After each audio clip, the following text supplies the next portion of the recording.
வணக்கம் அன்பு உறவுகளை.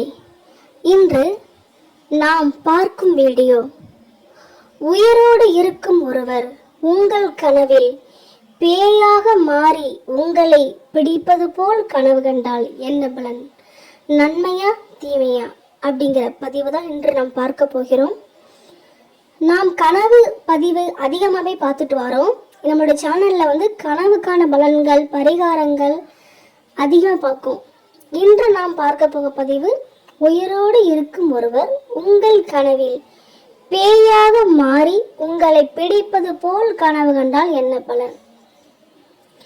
இந்த வீடியோ பார்க்கறதுக்கு முன்னாடி நீங்கள் நம்ம சேனலை புதுசாக பார்த்தீங்கன்னா மறக்காமல் நம்ம சேனலை சப்ஸ்கிரைப் பண்ணிக்கோங்க.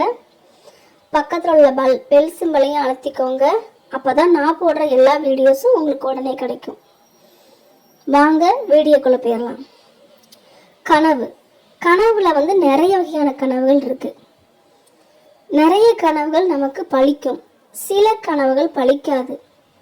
நாம் நிறைய பேர் இரவு கனவு ஒன்று பகல் கனவு ஒன்றுன்னு நிறைய பிரிக்காங்க. எந்தெந்த கனவுகள் உங்களுக்கு ஞாபகத்தில் இருக்கோ அந்த கனவுகள் பலிக்காது.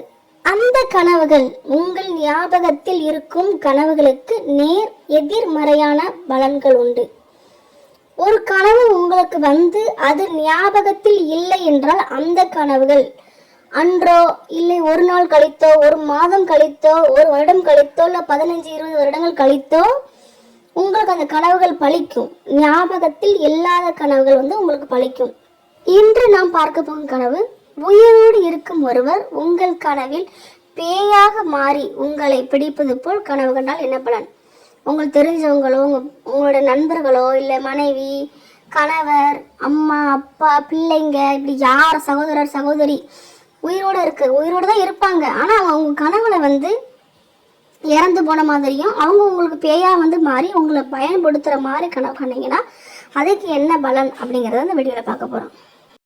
இந்த மாதிரியான கனவுகள் ஏன் வருவதுன்னா, அந்த கனவுல வர நபரால உங்களுக்கு ஏதோ ஒரு இன்னல் ஏற்பட போகுது, இன்னல்கள் உங்களுக்கு ஏற்பட போகுது அப்படிங்கிற ஒரு முன்கூட்டி உங்களுக்கு ஒரு அறிகுறியாக தான் இருக்கு. முன் எச்சரிக்கையாக கனவு வருது. கனவுல வர உயிரோடு இருக்க நபர் உங்களுக்கு பேயா மாறி உங்களை பயமுடுத்துற மாதிரி கனவு கண்டீங்கன்னா அந்த நபரால் உங்களுக்கு இன்னல்கள் வரப்போகுது அப்படிங்கிற முன் எச்சரிக்கை அந்த கனவு வருது. நீங்கள் என்ன பண்ணணும்னா, வேற ஒன்றும் பண்ண வேண்டாம், பயப்பட வேண்டாம், இது ஒரு பெரிய கஷ்டம் தீமை அப்படிலாம் நீங்கள் யோசிக்க வேண்டாம். நீங்கள் ஒரு முன் எச்சரிக்கையாக இருந்துக்கோங்க. அந்த கனவு கண்ட நபர்கிட்ட கொஞ்சம் ஒதுங்கி இருந்துக்கோங்க, இல்லை ஒரு சுதாரிப்பாக இருந்துக்கோங்க, அவ்வளோதான். நீங்கள் பயப்படுற அளவுக்கு ஒன்று வேண்டாம். அப்படி ஒருவேளை நீங்கள் பயந்தீங்கன்னா உங்களுக்கு பக்கத்தில் உள்ள ஏதாவது ஒரு கோயிலுக்கு போயிட்டு ஒரு அர்ச்சனை, உங்கள் பேரில் அர்ச்சனை பண்ணி சாமி கும்பிட்டு வந்துடுங்க, போதும். இதுவே போதுமானது. நீங்கள் பயப்பட வேண்டிய அவசியம் இல்லை. ஒரு முன் எச்சரிக்கையாக தான் உங்களுக்கு இந்த கனவு வருது. உங்கள் கனவுல வந்த நபரால் ஒரு சின்ன இன்னல்கள் உங்களுக்கு ஏற்பட வாய்ப்பு இருக்குது.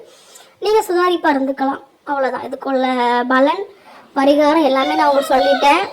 இந்த வீடியோ பிடிச்சிருந்தா லைக் பண்ணிக்கோங்க, கமெண்ட் பண்ணுங்கள். உங்களுக்கு ஏதாவது டவுட் இருந்தால் கமெண்ட் பண்ணுங்கள். மறக்காமல் நம்மளுடைய சேனலை சப்ஸ்கிரைப் பண்ணிக்கோங்க, ஷேர் பண்ணுங்கள். நன்றி.